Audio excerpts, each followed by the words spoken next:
نا هوا پرسه هم جمرا و هم جوارا نا جبو چه تلیبورین دخوازه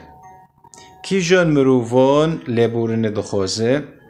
وی مروفی سوجله وی مروفی گناه کریه وی مروفی سوش کریه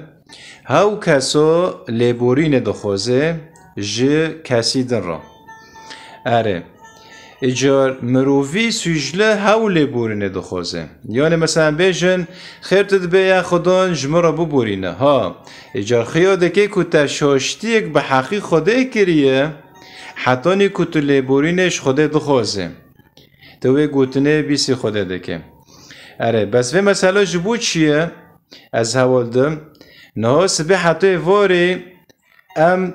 دبیجن جدجمنه خورو ام دبین ام آشتیه دخوازم یعنی دمه کو تج دجمنه خورا دبیجه از آشتی دخوازم و کو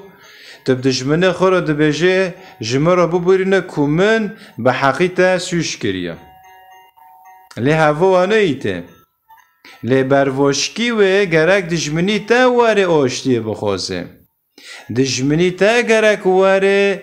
لی بورینش تا بخوازه نه کوت هر لیبورینش دشمنی خو بخوازه نه کوت هر آشتیش دشمنی خو بخوازه جبر کوتا ایریش دشمن نکریه تا ماله دشمن طالا نکریه تا باجاری دشمن خرا نکریه دشمن هاتی ماله تا طالان کریه دشمن هاتی جیانه تا تول هفته کریه ایجار جه دشمن تی خواستن که هاوار آشتیش تا بخوازه جه دجمنی کردان تی خواستن که هاوار لیبورین جمع بخوازن نه ام لیبورین جوان بخوازن و نه ام آشتی جوان بخوازن آشتی وارا نگرکه هاونا گرک وارن آشتی جمع بخوازن یعنی هوا گرک مرا بفکره وی مثلا